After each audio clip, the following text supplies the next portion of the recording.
nutrients at certain times of the corn plant's life where we can manipulate.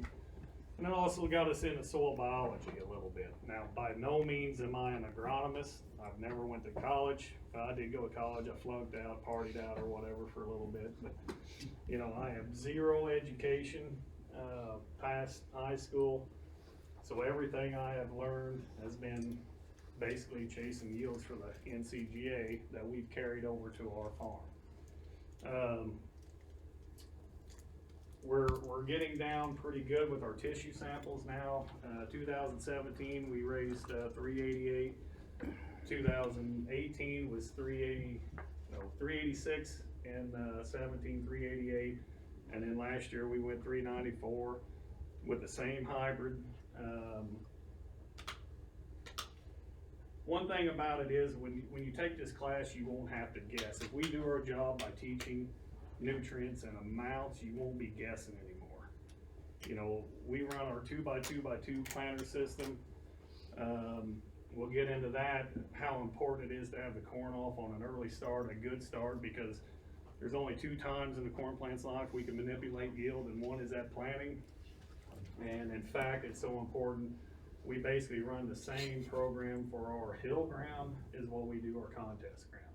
That's how important upfront nutrition is. We'll talk about tissue sampling. I mean, that is the key to growing corn. We all have got to get on the tissue sampling. Yeah, I know it's not the best thing in the world. I mean, it does not show 100% true all the time as far as yield levels.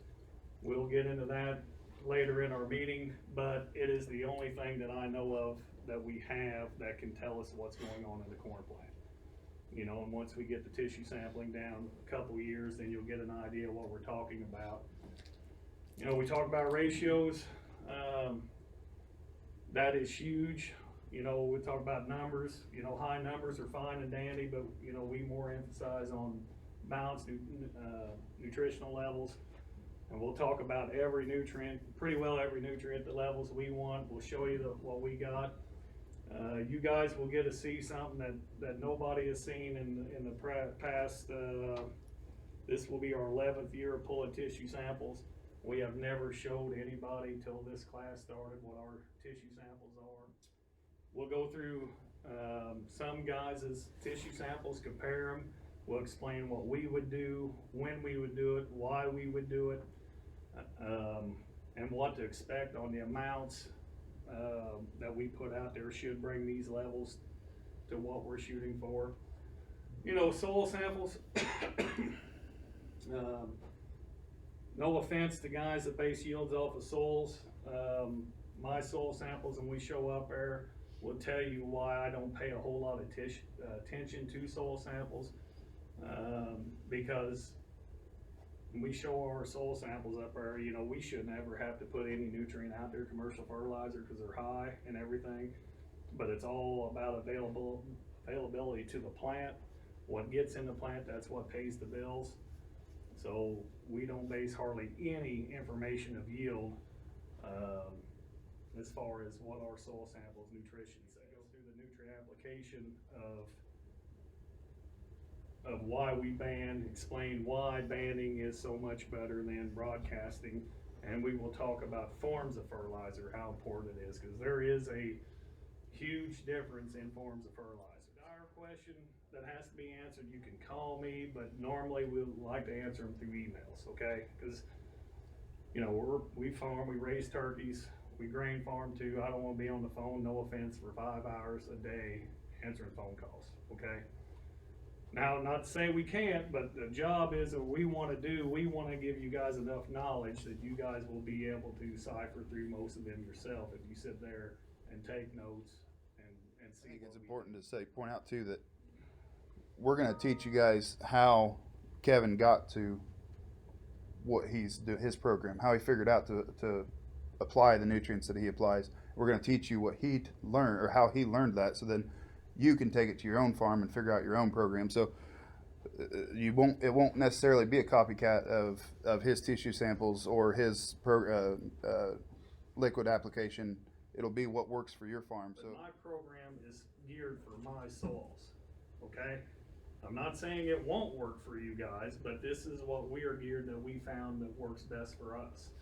So that'll be a kind of a baseline for you guys to go for. If nothing else, if you run ours to a T, I think it will help all your tissue samples, because you'll see the products we got in it and the amounts. That's the biggest problem. People sit there and see the goal, 6 to 8 meetings a year. We would like to have a meeting sometime in July at my farm, just to show out in the field what we look at, what we're experimenting with. We got a lot of dumb things we're going to try this year that we're learning on the soil biology, where we're trying to stimulate with our high levels in the soil, where we're going to try, just fine, I tell you, we're going to try to grow 350 bushel corn on 100 pound of nitrogen and a ton of sugar. That's all we're going to try. I think, you know, soil, that's how important soil biology is.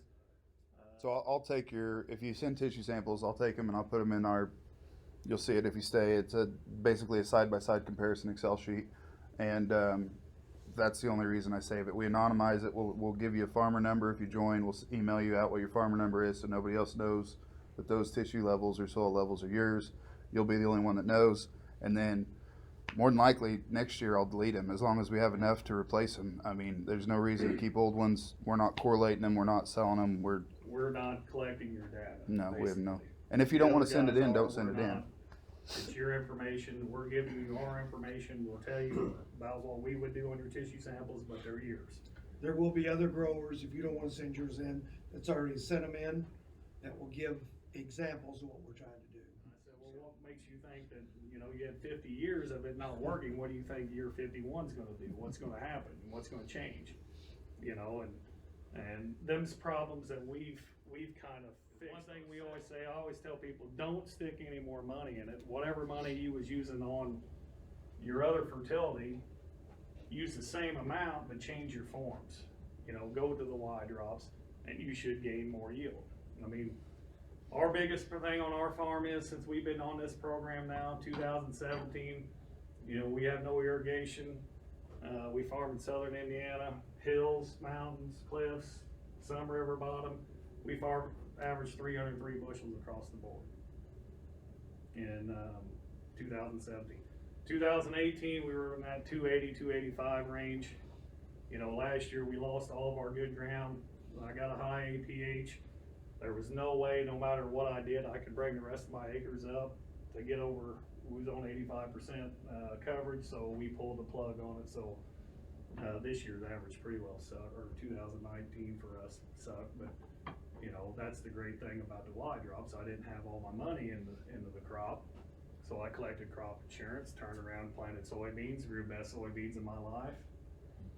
Farm average a little over 80 bushel beans, planted July 12th, 13th, and 14th. So I'm kind of a happy guy, right? Cutting down on expand. I shouldn't say we're not here to save you money. We're here to grow more bushels with what you're spending.